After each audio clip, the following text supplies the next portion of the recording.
family business, work part-time for an employment staffing agency, Express Employment Professionals. I do a lot of volunteer work at my daughter's school, Curran Elementary.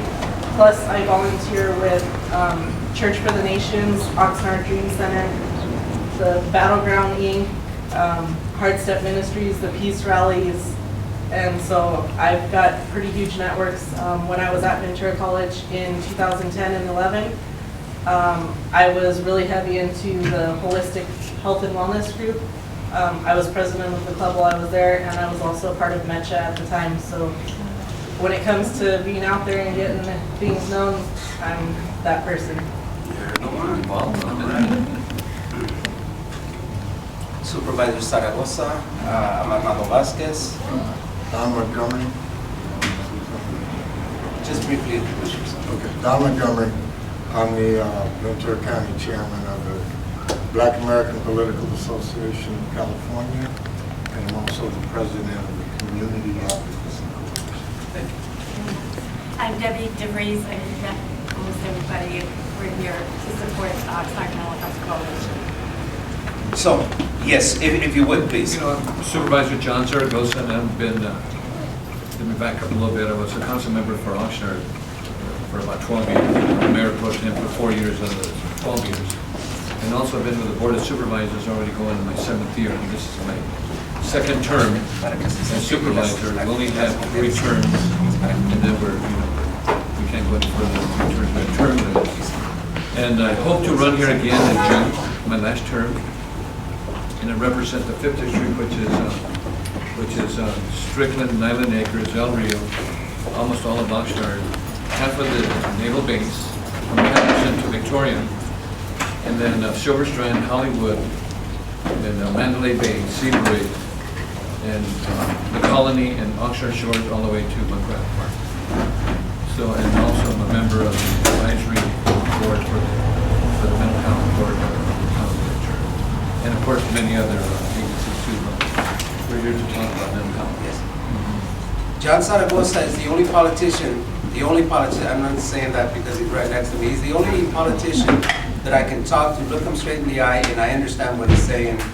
And I know that he doesn't have, he may have, but then he hides it real well because I've never been able to see that, an agenda. Every politician that I talk to has glass eyes, indifferent. John is one of these unique individuals that looks at you in the eye, and we're able to talk, and while we may not agree on everything, at least we agree that it's important to be able to communicate honestly. And he's always done that with the community. So and we've worked together for many years, even as a council member. For many years, absolutely. So I think now what we're going to do is we'll turn it over back to the supervisor after we make our presentation. Hold your questions because this is pretty pithy stuff. Compañera, the people that didn't introduce themselves, if you'd like to, but keep the comments real short, okay? No dossiers, please. Tony, introduce yourself, brother. Oh, I'm Tony D., president of Oxnard Video Magazine. Thank you. Compañera. My name is Carla. I'm a member of Todo Poder al Pueblo. Thank you. Chantal Bertaz, Peace. peace, but also I'm also in the subject, somebody who was, had a degree in psychology, practice psychology and art intensely. So. Thank you. Matt? I'm Frida Wiggins, and I'm from History and Fulfill Center. Thank you. Okay, so now we'll move on to... Sister in the back. Oh, I'm so sorry. Yes, Ruth. Hi, Ruth Jones, registered nurse, eager participant. And find a chair. There's room over here, Ruth. Oh, you got space here? Okay, so we've got a real good turnout. We've had this kind of turnout for 2 weeks. And it's really important that we keep this momentum going, guys, because we'll tie everything together. Jim, if you would, please. Yes. We can pass these around. I'm going to be very brief because I know everybody can read. Sign in, please. The highlight of, you want me to get sort of the statement? Yes, please. The highlight of my update is I had the wonderful pleasure of attending the Mental Health Services Oversight and Accountability Commission meeting in Sacramento on March 26th. And again, this is on the paper.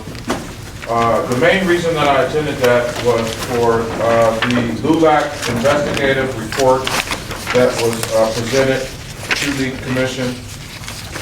That report focused on mental health in Ventura County relative to unmet needs of Latinos, Latinas, but it also highlighted needs of other racial ethnic populations, including African American, Asian Pacific Islander, Native American, LGBTQ, as well as formerly incarcerated and other populations. Elaine, I must say, Elaine Crandall, the new director of Ventura County Behavioral Health, she did an outstanding job. I mean, I was so proud to know her, and her main theme was to engage the community and to work with LULAC, as well as other racial and ethnic organizations to bring about some change within behavioral health. So Dave Rodriguez, the state director of LULAC, also responded and basically stood on the research of the report and committed to working with Ventura County, and particularly Elaine. He stated that Elaine Crandall brings new leadership, new vision, and a commitment to working with the community. So LULAC is going to continue to work with Elaine. I followed up and spoke to the commission regarding our main points and our proposal, which is written on this update. And I just want to take us back to, we can all see what the Multicultural Community Mental Health Coalition, we're here to advocate for health and mental health equity, to increase access, improve the quality of services, build community capacity. We're looking at community-defined practices, and with a focus on prevention. We're on the front end. We're trying to keep people out of the system, and not necessarily focus on treatment. And crisis. Okay? So here are 4 things that we have agreed to, that we presented. We presented both here to the Behavioral Health MHSA plan update, as well as to the OAC Commission, because these are the things that are taking place at a state level. So we want to be congruent with what's happening throughout the state, in Sacramento and down, and we want to come from the bottom up from our local community. Number 1, increase linguistic capacity and cultural congruence. Okay, we have all these various populations represented around the table. And Supervisor Zaragoza, you can see Filipino, African American, Native American, LGBTQ. This is the group right here that has done it, pioneering collaborative effort in Ventura County, this group here. People coming out of incarceration, Yes. those people that are suffering from acute, multiple layers of mental health, including dual diagnosis, thank you, Tali. Yes. And alcohol and PST, post-traumatic stress syndrome disorder. Yes. So we've got all the screwed up. Yes. Coalition, yeah. Yes. Yes. And so what we're proposing is 4 things. Secondly, we want to build community capacity. Part of the issues raised within the LULAC report is the lack of community capacity and the lack of representation of racial and ethnic populations on all levels. And we think we can be an asset to help transform, the system and make it a much better, congruent, culturally competent system for our populations. And so what we like to do is to have the system not just focus on treatment, but many of the issues that we face in number 3 is what we call the social determinants of health. And let's face it, we're dealing with racism, racial profiling, the trauma associated with that, police violence. And we have a video that we did statewide to focus on African American males, but we know it's not just African American males. We know that black and brown populations have undue stress and duress from violence and a lot of police issues. And other people can say something later about that. Poverty, high unemployment, housing, the school and prison fight. These are the issues that we're trying to focus on. And then the last thing, number 4, we know that the data collection methods are not appropriate. Because when people at the mental health community talk about penetration rates, and they say, well, based on the population, there's so many percentage of blacks, so many percentage of Asians, so many percentage of this and that. What we have found out at the state level is that's insufficient, because you have to really disaggregate the data and go beyond to say what's culturally appropriate for those populations. Not just say that because we have 2% blacks and we're doing 2% of revolving doors at the clinic that we're serving the people. No, you're not. Are the services congruent to the people? Are the people satisfied with those services? Are we doing any prevention, and are we doing any practices that the community has articulated, like the keys, leadership? It's just not serving the 2%, is what are we doing about it? Exactly. Okay. Dig deeper. So what we'd like to do in summary is we'd like to propose to the county to fund some population-specific needs assessments done by the coalition for Reducing Disparities Project, and Russell can chime in. It's very essential to be independent and objective. And the reason I'm asking that, because, when I go back, I'm not saying once you finish all your presentation, I have some recommendations. Okay. But you want to be part of the advisory behavioral health group. I think we want to work. Their I don't think we want to be under them. I think we want to be in collaboration with them. Yes. Okay. Yeah. Well, maybe that's a bad word, under them, but working with it. Okay. Yes. Okay. And so. And the reason I'm asking that, Jim, Yes. I want to apologize, because we need to follow state and I federal understand. guidelines, and this is what we're talking about. Oh, by the way, this is Lourdes, my assistant, just as well. But let me give you an example, because later on in my report, we're getting a little bit ahead, but Yeah. if you I just want to understand before I leave you. I think they cut off something, but the California Reducing Disparities Project is a state-funded stream of funds that will fund independent groups to do culturally congruent practices, provide technical assistance, both to counties and to other providers, as well as build capacity for independent racial and ethnic coalitions.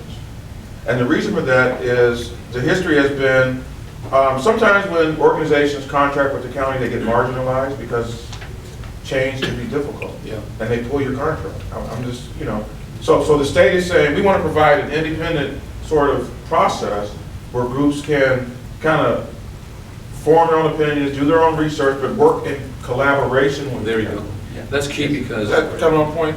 that's key because we want that funding to be legitimate, for Right. lack of a better word, because you say this is not an independent group working on their own. They're working under the auspices of. Yes, you have to mental work with health the county. and- Okay. Yeah, because the idea is to transform the system. So we want to work with the county as well as other community, providers like Clinicas and other groups. Okay. Okay? Well, we'll work with anybody, Right. as long as it's a fair table that we're sitting at. And it's respectful of the information that we're bringing aboard. It would be terrible, John, to say that we'll work with anybody and then be co-opted and be used. Right. That has historically been the practice in this community. So what we're offering the county, and to a large degree you, Supervisor, is a new paradigm of looking at needs that have never been addressed in, I would dare say, in the nation, but certainly in the county. And this group is ready to move forward, and hopefully we're in partnership with the county, but we're fully prepared to move ahead on our own. And I'd just like to add one piece. I believe that the crux of this is when Jim said that we would be able to make recommendations how to best serve the community. But one of the areas that has shown up is the actual data collection specifics. Yeah. And I'm talking about the accountability for the original design of behavioral health and how the services are not matching what is needed, and then someone to be able to account for which populations are not being served, what numbers out of the total base, so we have holistic numbers are there, and then for us to be able to analyze that. So And I think that was one of the concerns, Jim, that Debbie and Armando, that LULAC brought up, is the data collection right. and the accountability, and did it match the disparity issue? Right, and the specific thing that's so great about this group is because it represents so many different subgroups or groups, is that you can have a direct pipeline to gathering that data. And so then the result of that is that there will be realistic and valuable and unknown as of now information. John, in the report that LULAC presents, Eloquent Words, what you're looking at is the meat of those words. This is the living blood, breath, and substance of those words. And we're moving forward on that. So what we'll do then is real quickly, Jim, if we could go then to Benny, and if you could give us an overview of what. Could I ask? Yes. Did you want Yes, any please. comments? Yes. Real quick on the images? Very quick. Yes. I simply just wanted to briefly share my perspective on the amount that this community group is asking.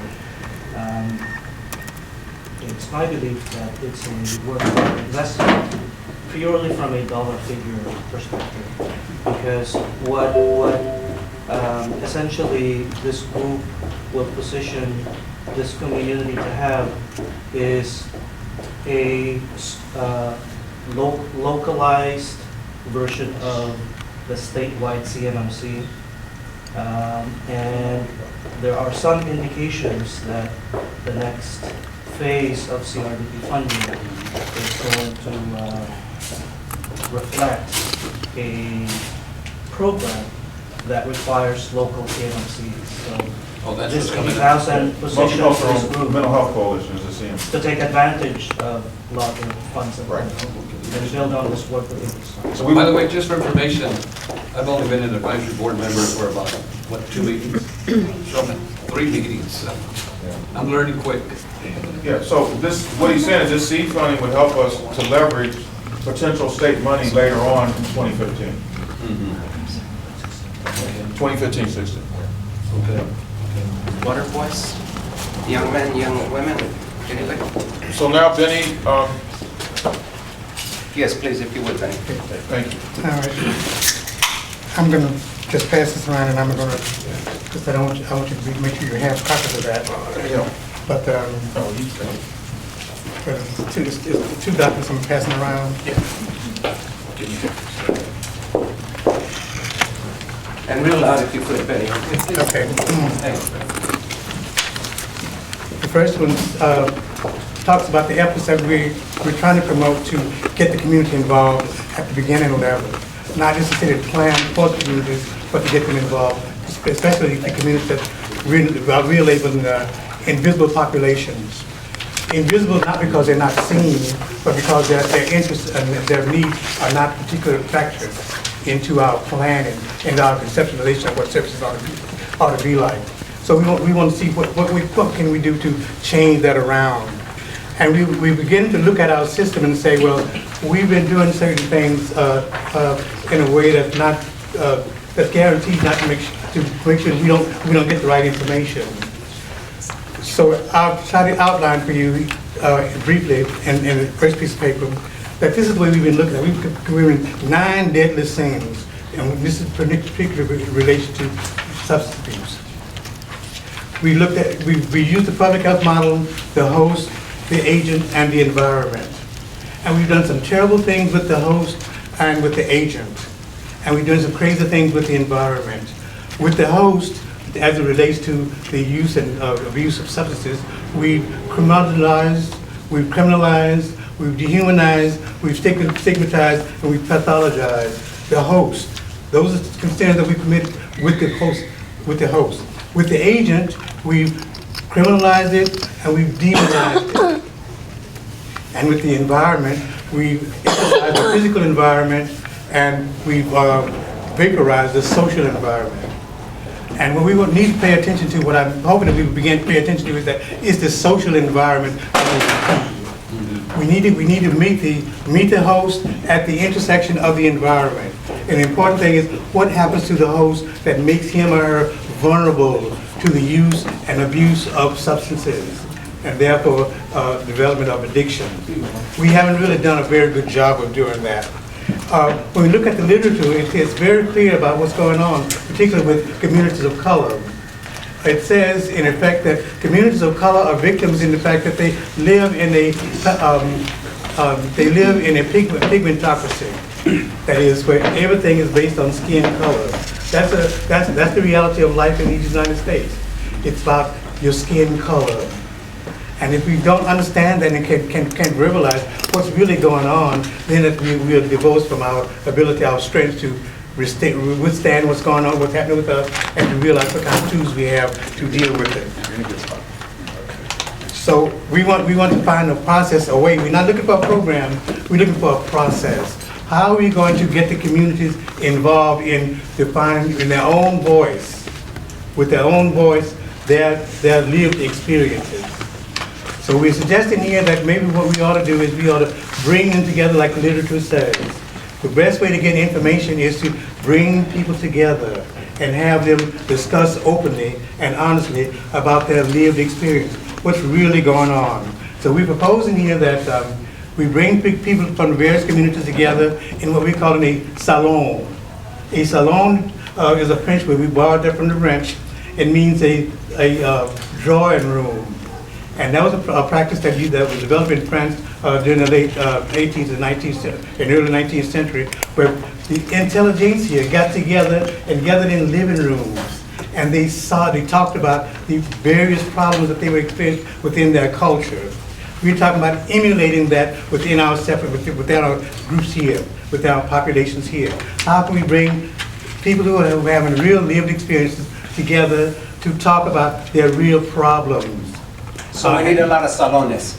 Yes, right? yes. Yes. We need a lot of This salons. is a good salon right here. Yeah, it is.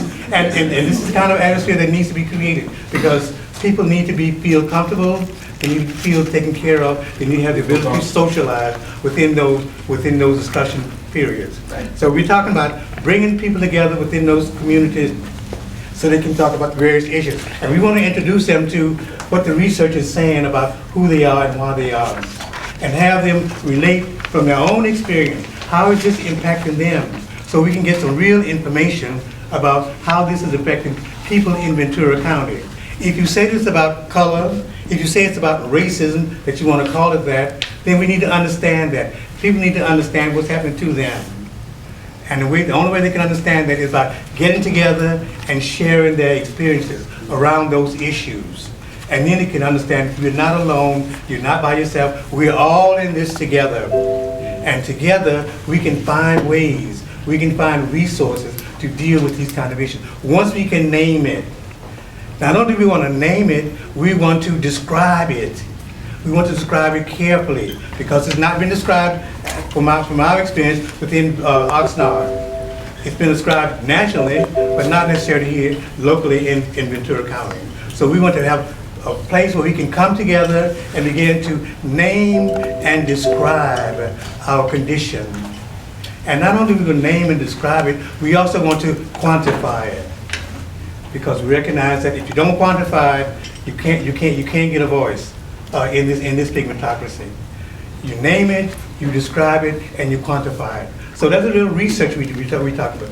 Getting the communities involved in doing hands-on research about their condition and what it takes for them to move beyond the condition if it's painful, if it's making them vulnerable to the adoption of behaviors that are destructive in the end for them.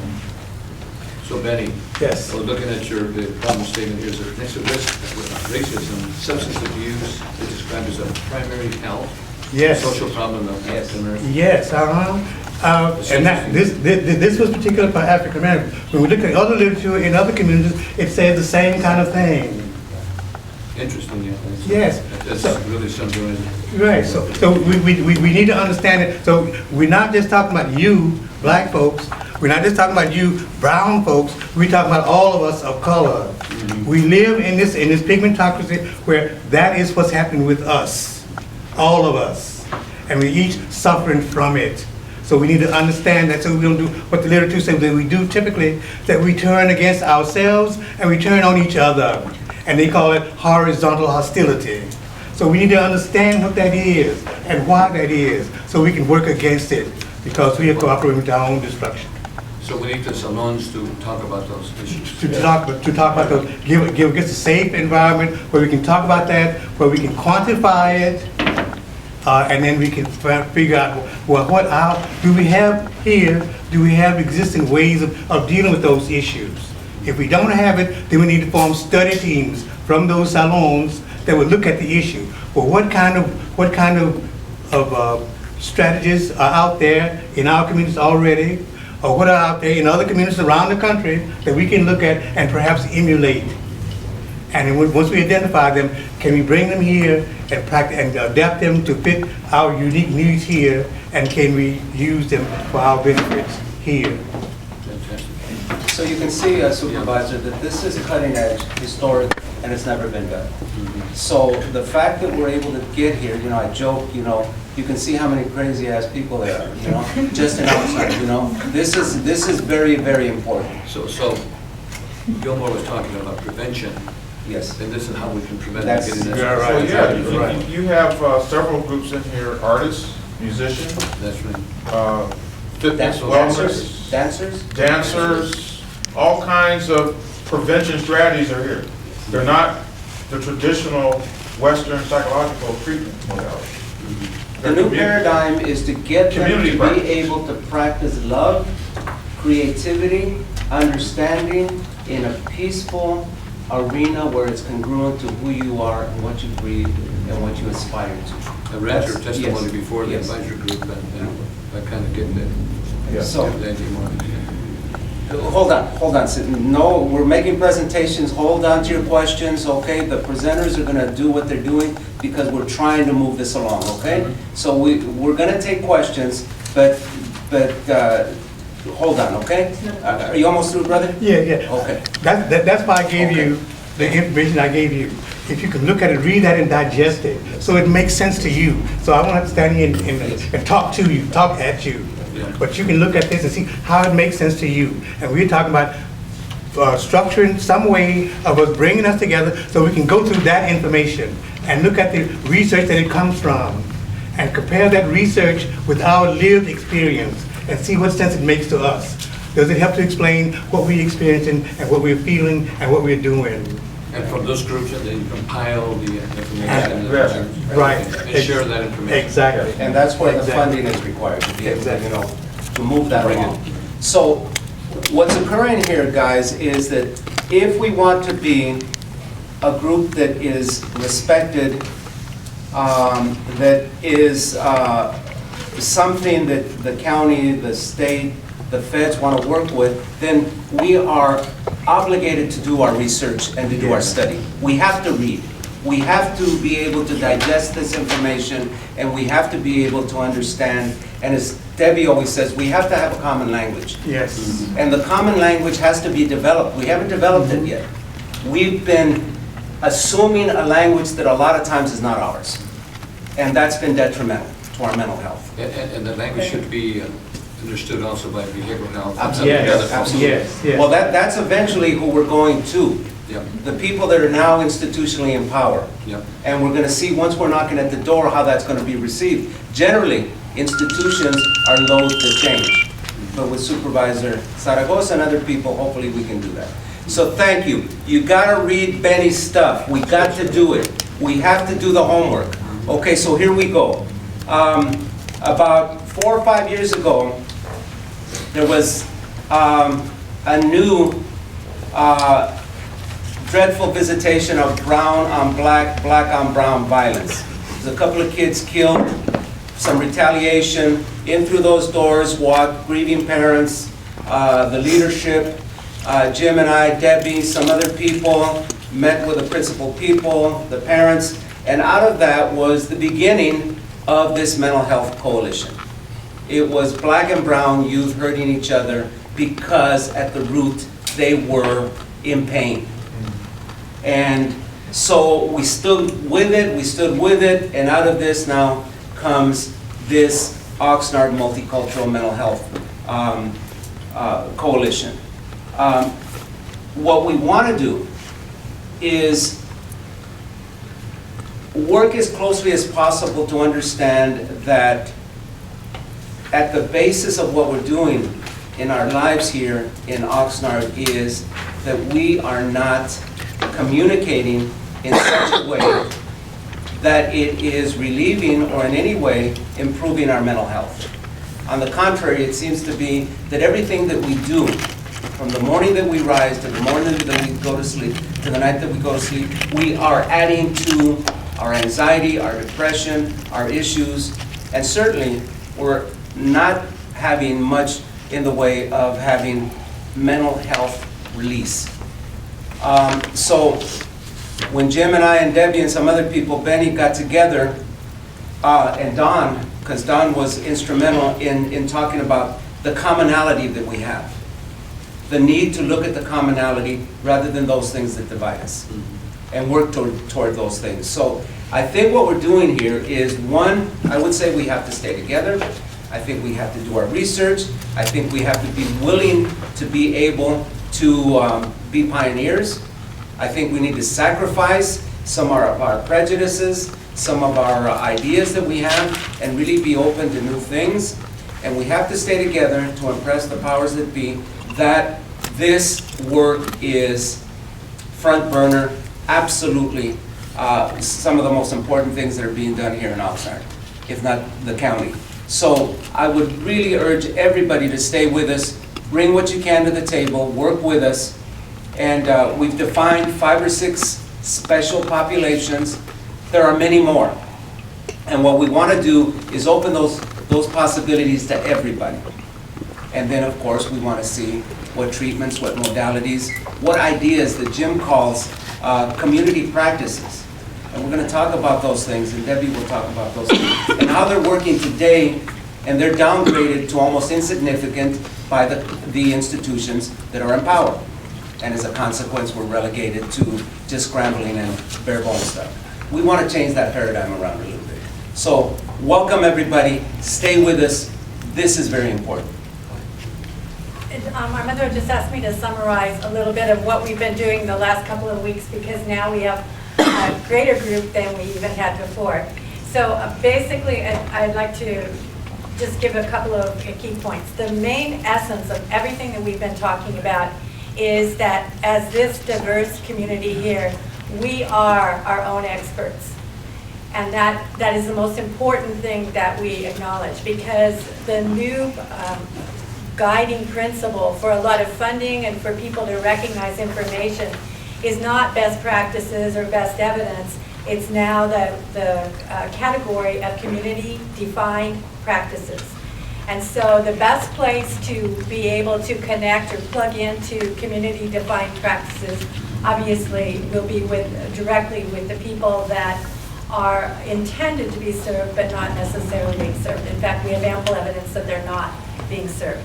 And so what we want to do is take art, healing, music, dance, theater, community centers, cultural supportive service providers, who are the ones with direct line experience in what works best for each defined population. And then there are others too, but those are just the ways that a lot of people who are hurting or in pain or in a crisis mode are using to find some sort of relief. And so what we are coordinating is to have this incredible coalition of caring, giving people who will be able to do investigative work to gather the data that we want, not just to document it at one place in time, but to be able to have some beginning measures upon which we can measure all our progress in the future, so we can amplify what we're doing and actually be able to keep track of it in a way that will very likely be able to continue the skills that we're learning of how to actually listen effectively to each one of the culturally divergent populations, and so we're able to match. That's the main thing that I wanted to share of what we've been doing. We had some specific key points, and mostly those were the ones that Jim brought up at the hearing on Thursday, a week ago Thursday. And those are our defined questions that we would specifically propose that we would be able to answer immediately with, especially if we had some funding to help us pursue that in a longer term process. There's one other level. I know we had also invited Elaine Crandall today, and she is actually singing in a church service right now, so she was not able to come today, but she said she heartily welcomes this invitation, and that she's very, very committed to being able to connect with us and to find out the solutions and the working progress that we're making. She's even come up with a plan of something that she's going to be talking about presenting to her staff, and then to also to share with us to see how we can work on it. It would be some sort of plan, like something like I Connect, It would be a button there, and then the connection would be this recommitment to connect with the different populations.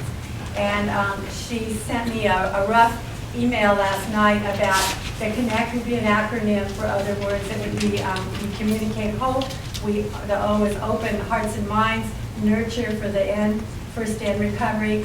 And then she said, let's get input on this, but navigate or never give up for the second N.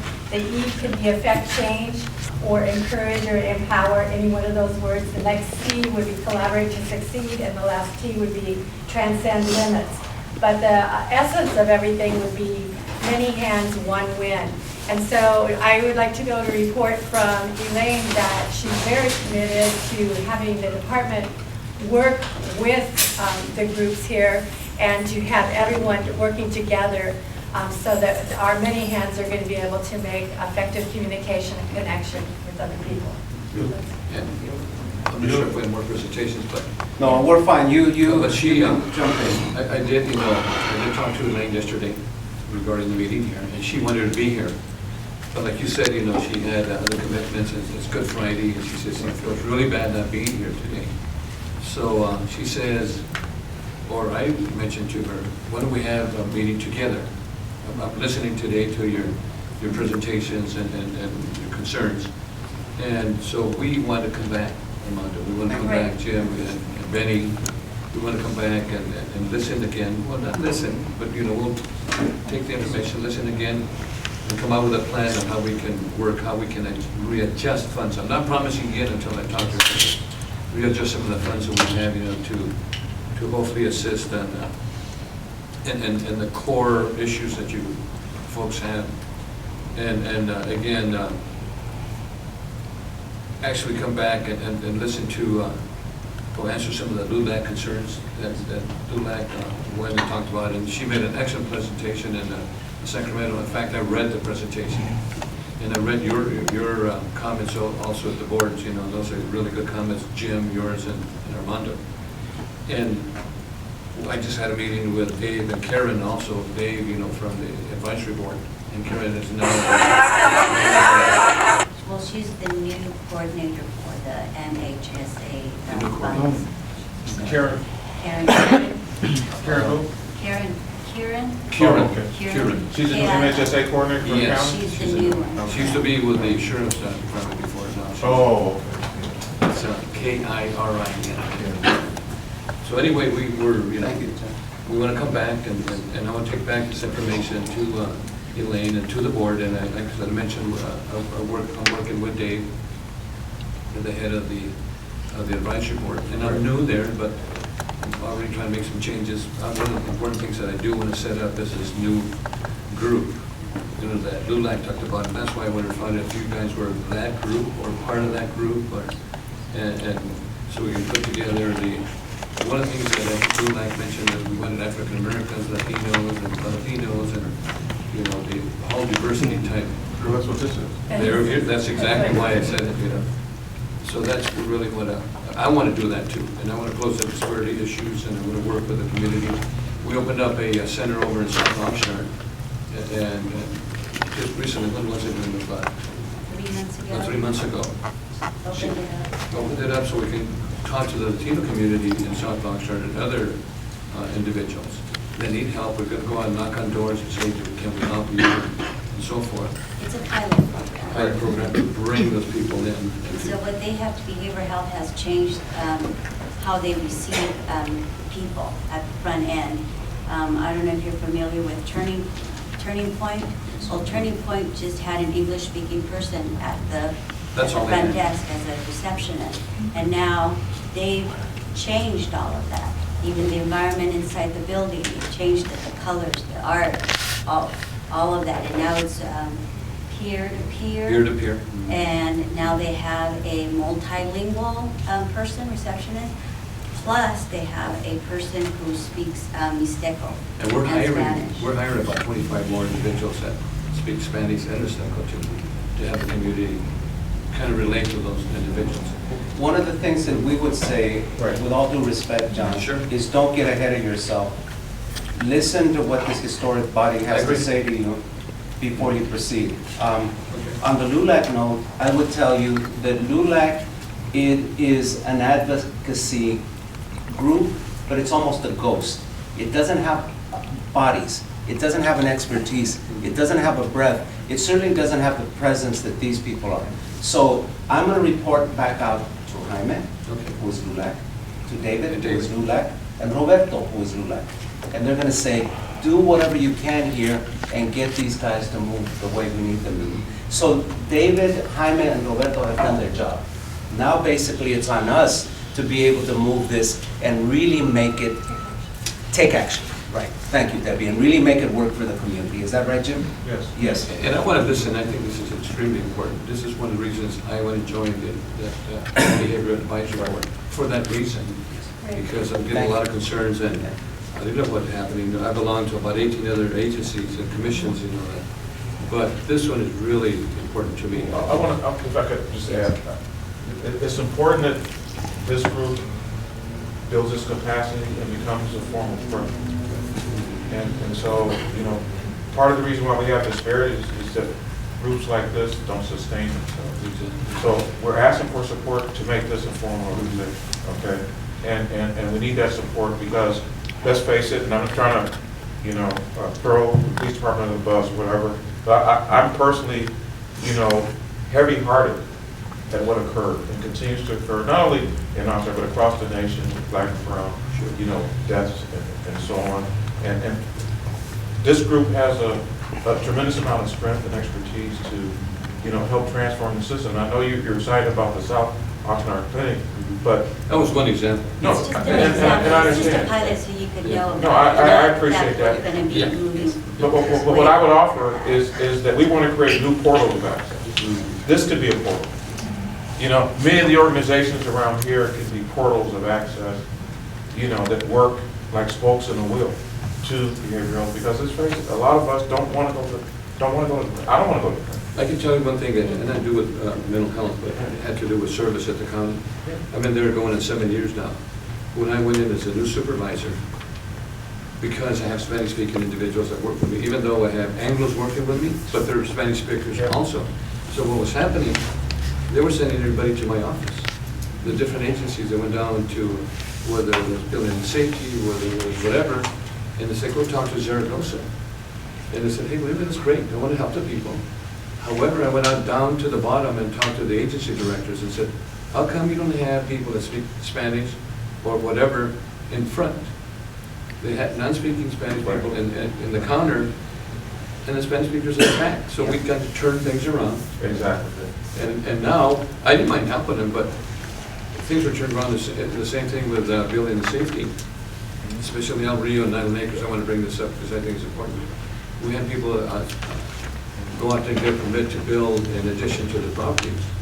And we had a 1 to 10 questionnaire. And it said, well, $6 million to build it. Who's going to build it? Who's the contractor? And the last one was, do you have enough water?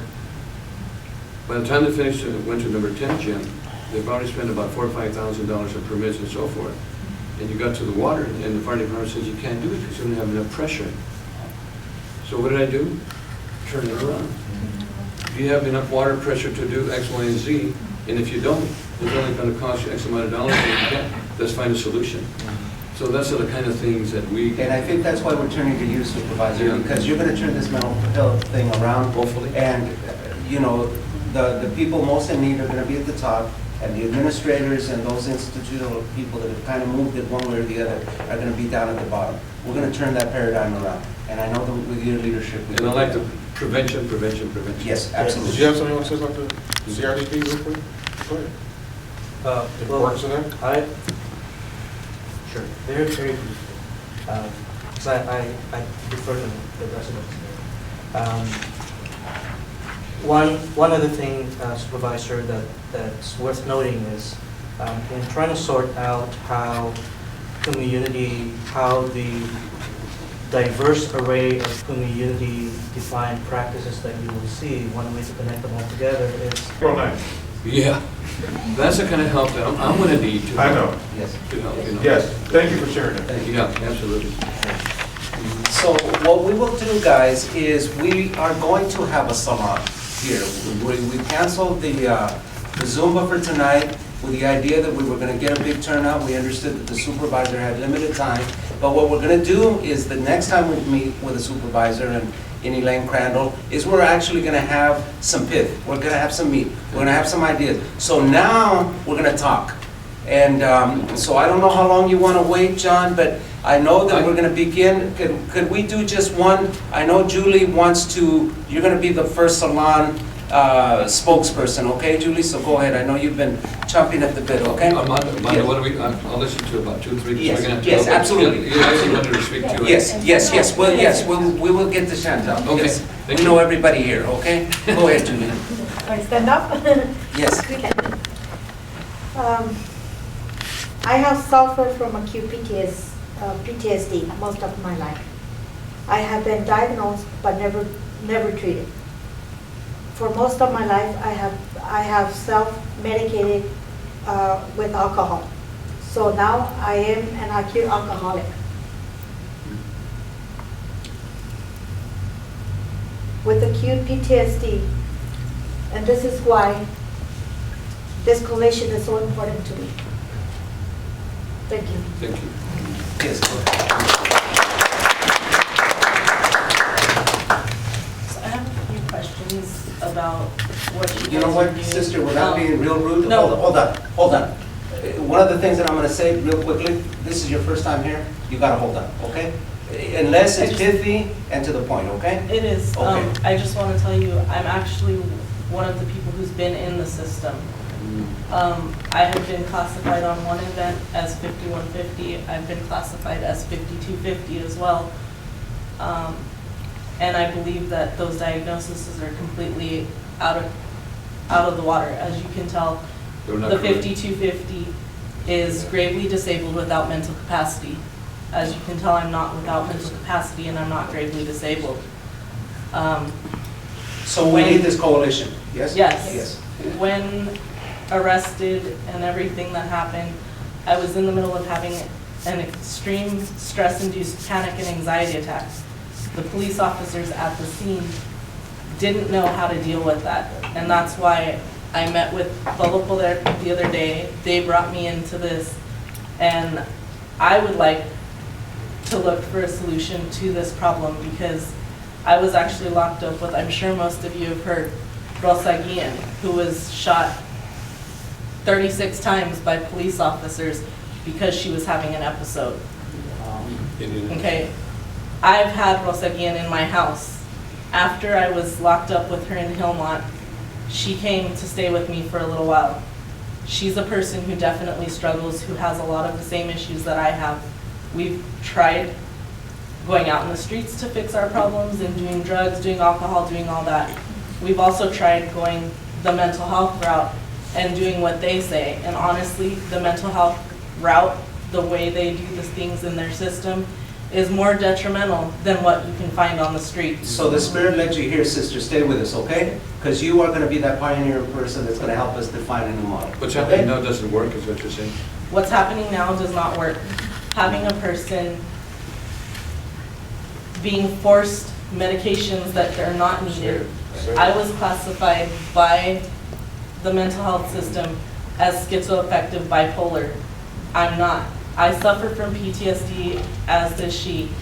I have had suicidal tendencies as a young child, but as an adult, I've learned how to get past those. I've used holistic health to be able to get to where I am today.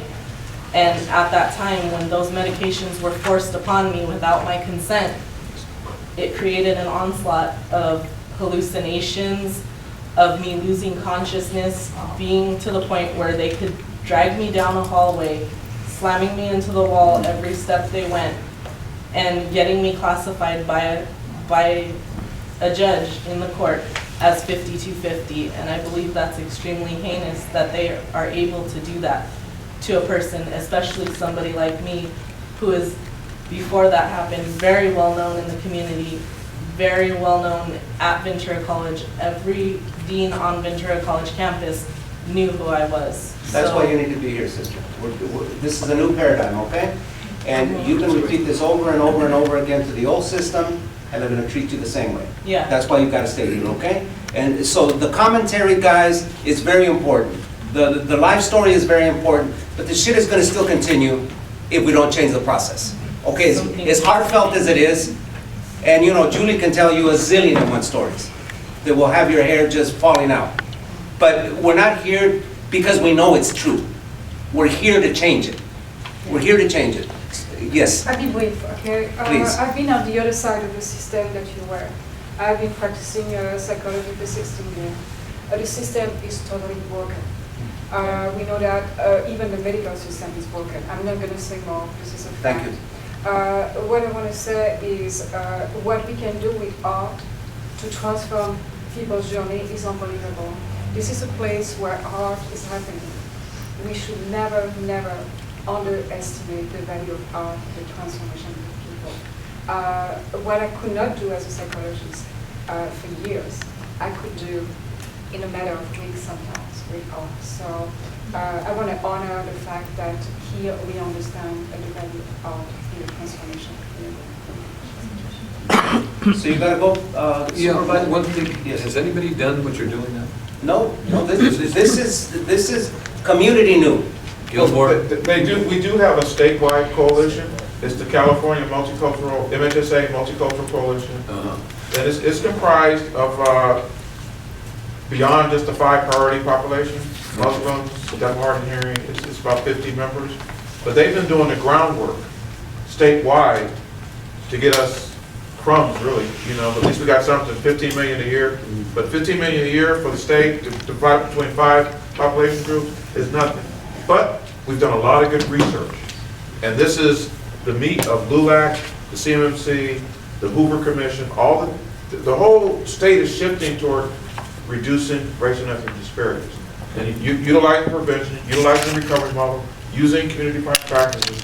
But from a county perspective, other than Orange County with Mecca, correct? And Bone used to head up Mecca in Orange County, which is going to be one of our sister groups. Okay. But we're one of the few. We're a pioneering effort. And we started on this trek. Benny and I had Project Links, you know, back in 06, 07, and it, you know, for various reasons went south. But this to me, and we work from a statewide view, we can be a leading change agent for the state. This I want to help as much as I can. Thank you, John. We're going to have a lot of hurdles in the process, and I'm going to try like heck. And if we can get, I won't even use a percentage, but we're going to try. We're going to try to get us from point A to point B.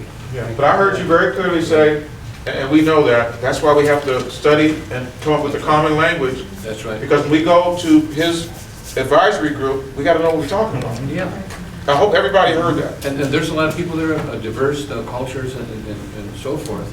And we want them to, I want them to share or understand that you guys are credible, not just, Exactly. you know, just and do this, just be present there. That's so important. Yes. John, this institution, it may be 500 years long, or 400 years, or 100 years long. What we don't have is time to lose, because we will lose another person.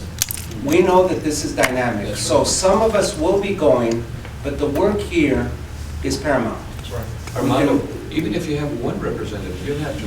Well, I know. Yes, absolutely. We will be going. We'll be there. We will be going. And we will be speaking. Everybody's welcome. Thank you very much. Supervisor, from the bottom of our heart, we know that this was, you know, something extraordinary. Thank you. Lourdes, thank you very much. Thank you. Big round of applause, okay? This meeting with Elaine, You want people to take a break to get some food? Let's get some food and then we'll sit down and then we're gonna go, guys, because we're gonna, you know, now we're gonna, you know, expand and breathe and we're gonna talk, we're gonna have a salon and we're gonna talk. And somebody is gonna have to guide us, but we need to talk and we need to share, you know, our experiences and some ideas that we have, okay? We need to put that down and Debbie and I will record as faithfully as possible and then we'll get those notes out, we'll get them out to the supervisor. Okay? So thank you guys. Let's take a 10-minute break, guys. Is the first and most productive way to start a salon here because probably we'll never be together like this in a group. Go ahead. And Debbie and Jim and everybody else, I'm asking you guys, because I don't want to presume. Go ahead, Eddie. During the break, I went around and I spoke with many of you guys and showed you a sample logo of this. It's pretty much just the letters O, M, M, H. And around it will be brush strokes of the different colors. It starts with black, brown, red, yellow, goes into the rainbow. So it'll be like a spectrum, like it's easy for the eye to look at. And it will be transparent, except for the letters and the colors. So I'll pass it around and just write in the back any suggestions that you guys might have. Just the next time we meet, we have something to look at, something to stamp on the agendas and all that. So we'll go that way. Thank you for doing that. So what's a baseline question, Debbie? Thank you, Eli. What's a baseline question, Jim, Bong, all of us? Yes. I mean, if we're just throwing things out there,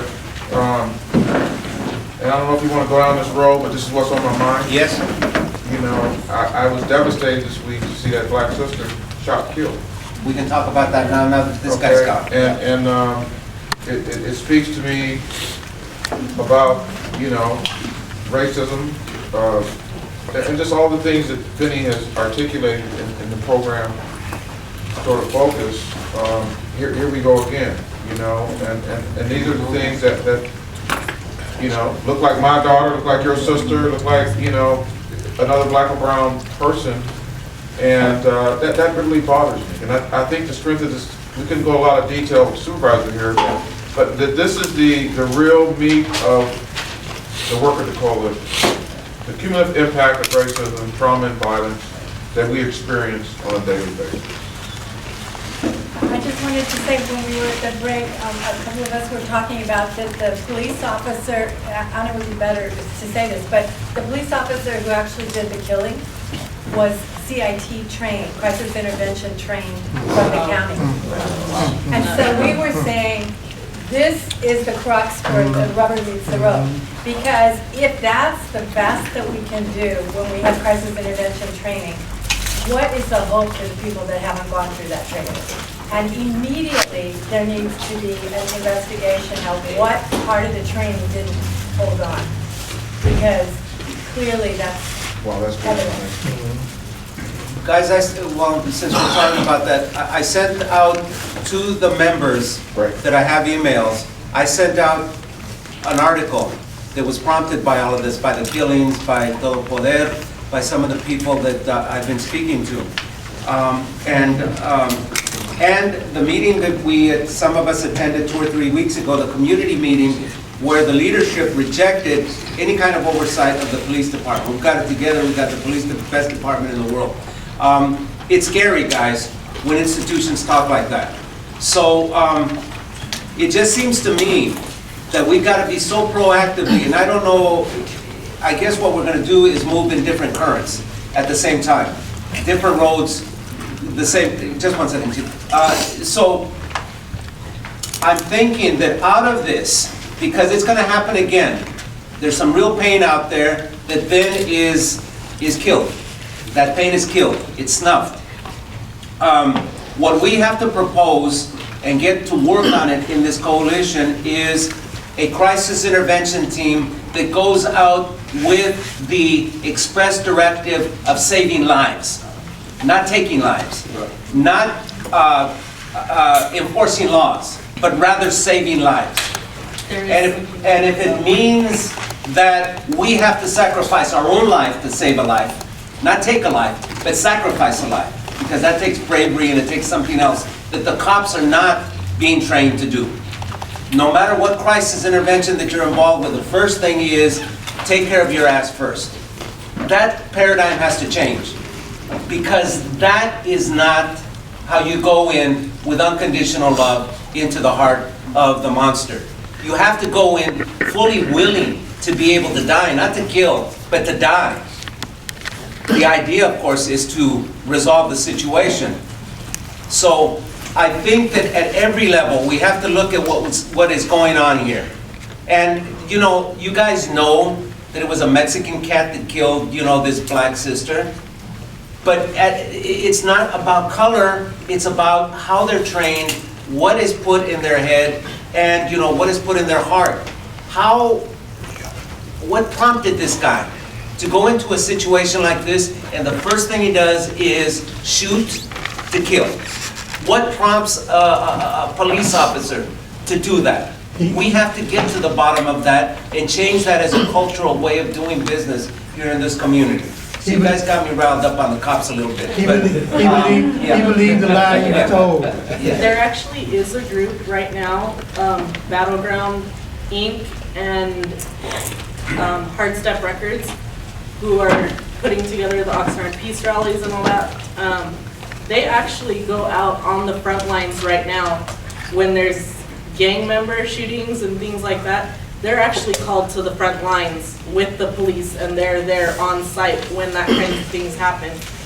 Right now, as far as I know, they haven't gone into with the mental health issues, but I do have the contacts to be able to find out how we can get into that. I know David.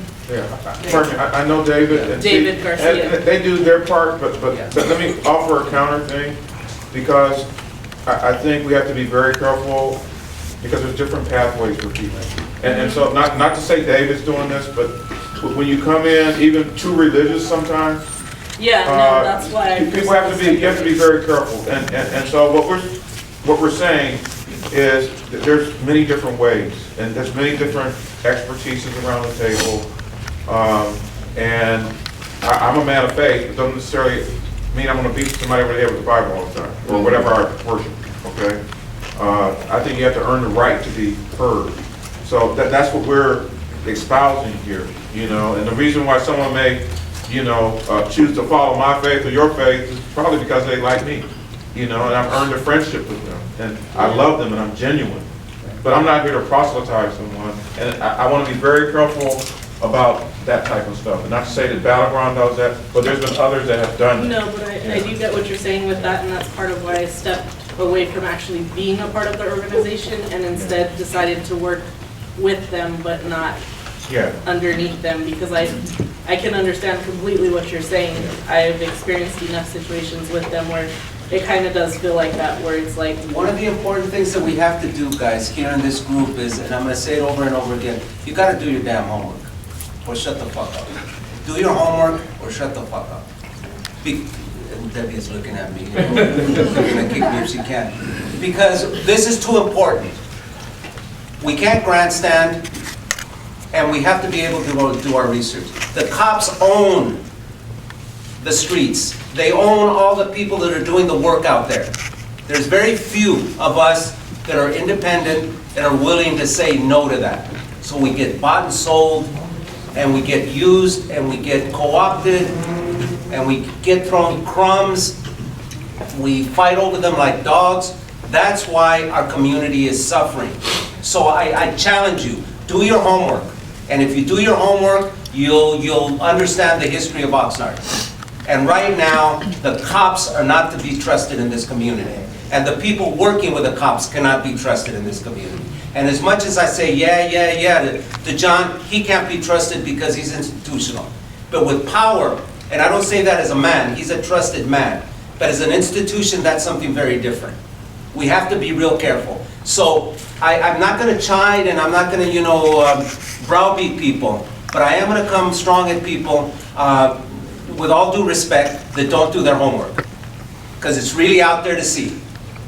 And so we don't have a mechanism right now to address cop on community violence. We don't have anything that resembles cultural competency in the way we address the pain of Julie or anybody else in this me for that matter. So just please understand that we're breaking down, guys, and that the old paradigms, that the old contracts, the old kind of hookups that we think that we have with institution have led us to what we are today. And it's not very good. So mentally, the health of our community is really, really suffering, guys. 1 to 10, that's what I always do with my son when he's feeling bad. It's, a 10. The relationship with cops in this community is 10. It's horrible. And anybody that wants to play, that institutional game, do it. But it's at your own peril.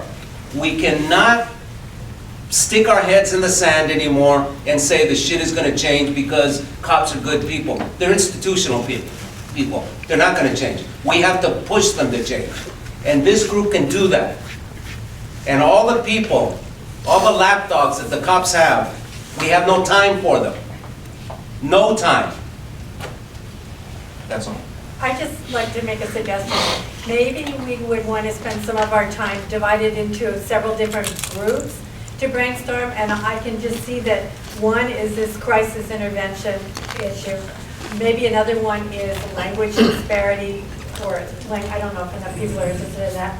And the other is artistic or other programming that could be used as the therapy. But I don't know, are there any other ideas of what would be like groups? Yeah. May I propose a different, Yes. alternative process? Great. And also make an observation. Great. And let me just couch my speaking up as something that I'm very mindful I should do not as much as I normally do elsewhere, because I know that this is your community and you deserve airtime, especially on issues as important as this. But I can't help myself but share some perspective. The first is an observation. I think that you are blessed to have had so many people take time out of their day today to come discuss this with you. And I would just urge you to make room for the possibility that there may be, that maybe 100% of the folks here are potential new leaders.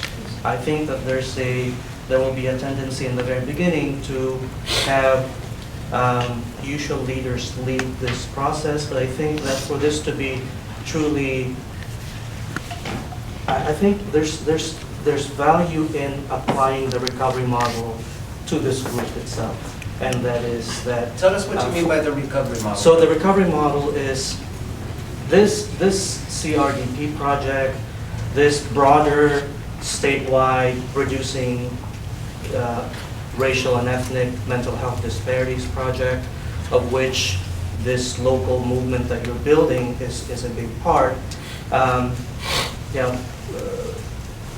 A fundamental driver of MHSA and this project is the recovery model. So the recovery model is a model that addresses the gaps of the medical model.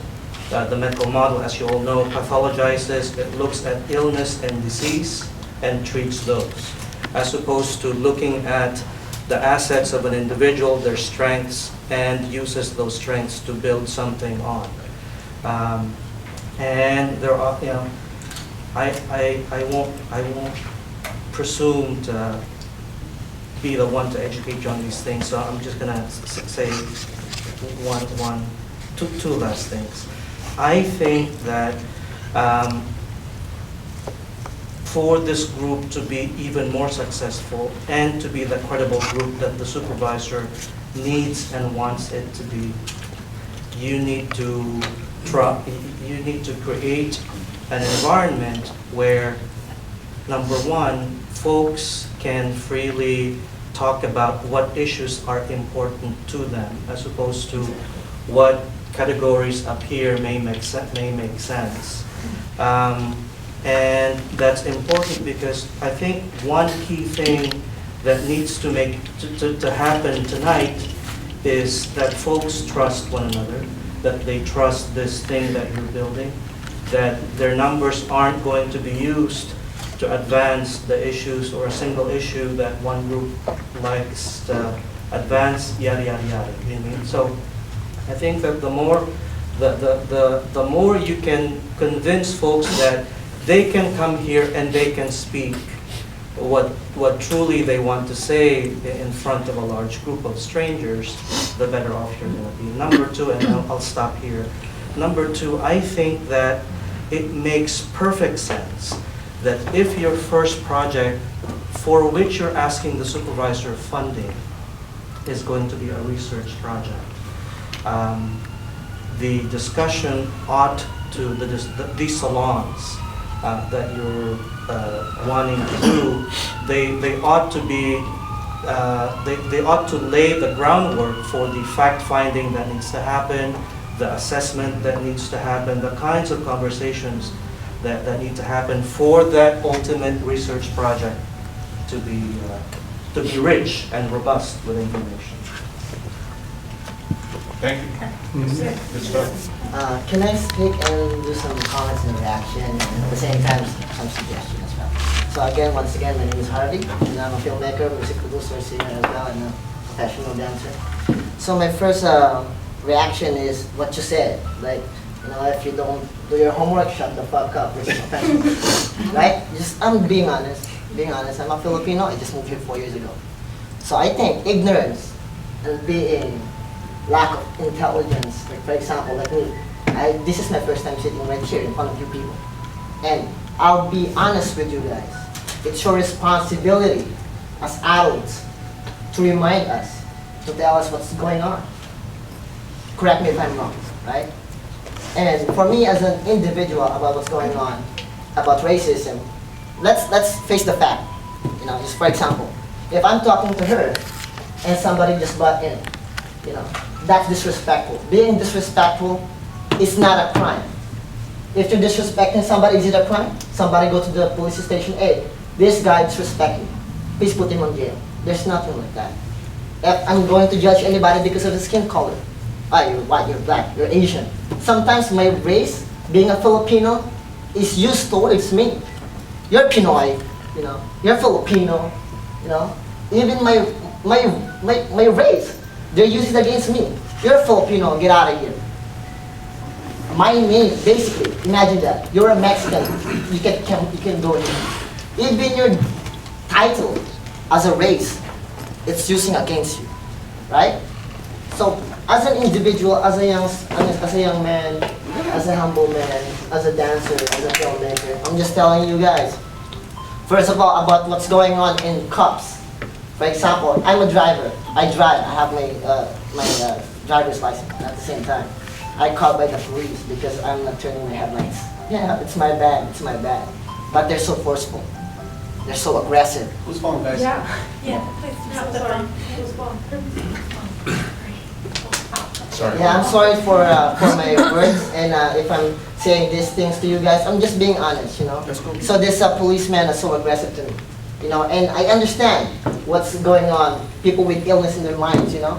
This is my reaction. This is just my own perspective. Every single one of us have their own stand. They have their own perspective, and I respect that.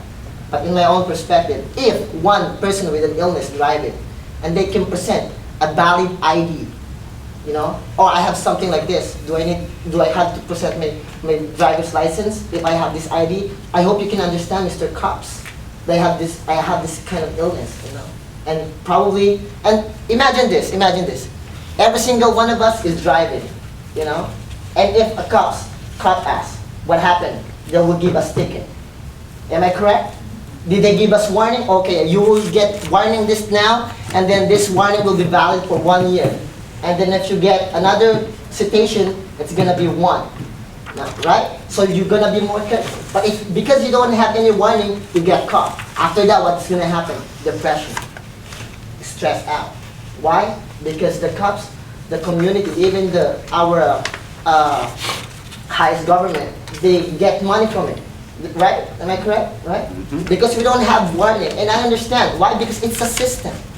It's a system. That's what we need to think about. We have system, you know. I'm a founder of Philippine Artists United. I'm a painter. I'm a surrealist. I paint for the people. You know, I'm an activist in my own country, and I'm a filmmaker. We're doing filmmaking and stuff like that. I'm a dancer as well. We're working with different people. I'm gonna tell you the truth. I'm a member of Gatlahi Artist Collective. We have people right here, and then what we're gonna happen? We have we do something. We have 50 people, we make groups, 3 persons. We go to some city and knock on the door. Hey, do you guys have any problem with your house? We can talk about it, you know, to release your stress. Some people go outside, you know, some of my friends go outside and tell them, hey, how about give a free hug? People with, depression, walking, going to the subway, they're stressed. How about do some cultural things? Go to the mall, play a live music, do some poet and all that stuff. About what he said about salon, this is really good. Why? Because if every corners of the street has a salon like this, we have seminars. If we have seminars, what's gonna happen? People are learning. You can bring your kid. Because what? Because we have responsibility. We don't think about it. Every single one of us has responsibility, but why we're not using it? You have kids. Hey, Q, son, why don't you go to the seminar? Your kid is gonna be like, Dad, nah, get out from me, Go away. I have my own thing. Why? Because we're busy. We can see that we're busy. We have our own job. We have our own priorities. But at the same time, we can't even focus that we have to learn our manners as well. I'll be honest with you guys. I came here 4 years ago. And I'll be honest, we don't have culture. We have culture in every specific individual. If you're Hispanic, Latino, or Mexican, you have your own culture. And because of that, that makes you unique. That's divide you from us. That makes you unique, that makes you different from us. You're black, you're Asian, that's what divide us. Because we have different culture. That's why even if we know the history of mankind, even if I read your history, if you, being Mexican, Hispanic, black, if I know your history, I will know how to curse you, right? How about learning? How about learning the good things about the culture? Hey, you know what? This guy is a dog, you can say something bad to him, Could you synthesize? Yeah, let's wrap it up, brother. Okay, let's wrap it up. No, because just we got because other people. I don't feel the Yeah, point that's good. you're making. He just expressed himself. Yeah, Yeah, yes. I'm done. Yes. It's okay. We